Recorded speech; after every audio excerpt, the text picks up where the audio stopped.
Du lundi 9 au vendredi 13 novembre 2020, TMC diffusait de nouveaux numéros de son talk-show quotidien, présenté par Yann Barthès. Et la semaine a été en hausse pour la chaîne du groupe TF1.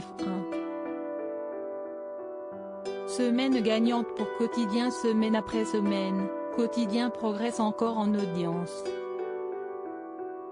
Ainsi, du lundi 9 au vendredi 13 novembre 2020, la première partie de l'émission a été suivie en moyenne par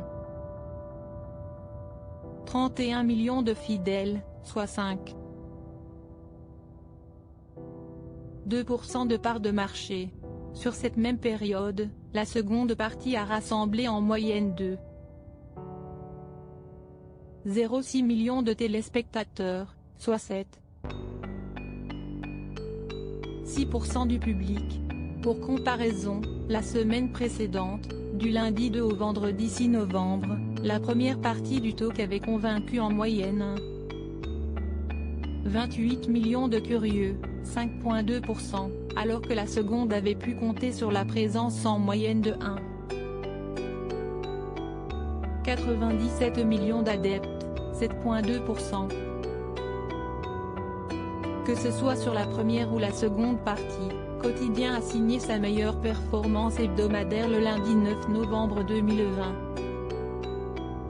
Pour rappel, ce jour-là, Yann Barthès recevait notamment Sylvie Laurent et Guillaume Debré.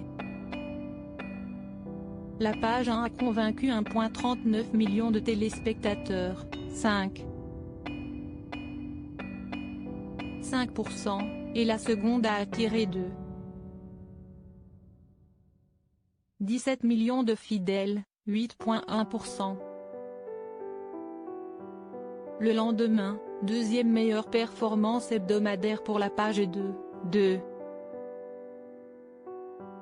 12 millions, 7,8%, l'animateur recevait Catherine Guillouard, PDG de la RATP, et le chanteur Bilal Hassani. Le vendredi 13 novembre, toujours un jour marqué par des audiences moins fortes, a tout de même performé en rassemblant 1,90 millions de Français, soit 7% du public présent devant la seconde partie du talk. Au final, Quotidien a signé une semaine historique en réalisant sa meilleure performance hebdomadaire depuis son lancement avec 15,2% des ICSP+ et 15% des 25-49e dents. Aya Nakamura plante Quotidien. Ce vendredi 13 novembre 2020, Yann Barthès a débuté son émission en annonçant la venue de la chanteuse Aya Nakamura pour la promotion de son nouvel album. Quelques minutes après, l'animateur a été obligé de revenir sur ses propos en révélant que la chanteuse avait décommandé. La raison ? Elle a la flemme de venir et elle est trop fatiguée, a-t-il annoncé. Cette absence inattendue a été vivement commentée sur les réseaux sociaux.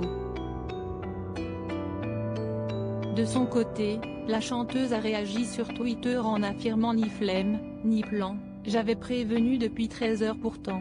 Les contretemps, ça arrive. » Le problème ? Aya Nakamura a été repérée à une fête en son honneur au moment même où elle devait se trouver sur le plateau de Quotidien. Le lendemain, ce samedi 14 novembre 2020, Aya Nakamura s'est expliquée dans le 19:45 de M6, aux côtés de Nathalie Renoux. La journaliste n'a pas manqué de l'interroger sur sa présence, non masquée, à une fête. « J'ai fait des bêtises », a reconnu aussitôt Aya Nakamura, très gênée. « C'est vrai que je n'ai pas été vigilante, sur ce coup-là, mais j'étais tellement contente de fêter la sortie de mon album. La prochaine fois je ferai plus attention et tout le monde mettra des masques. Il faut se protéger, c'est très important », a-t-elle reconnu.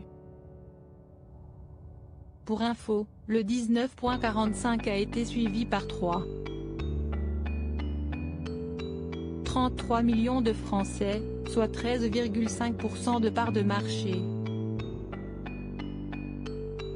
Dès ce lundi 16 novembre 2020, Quotidien repart pour une nouvelle semaine de diffusion en inédit sur TMC.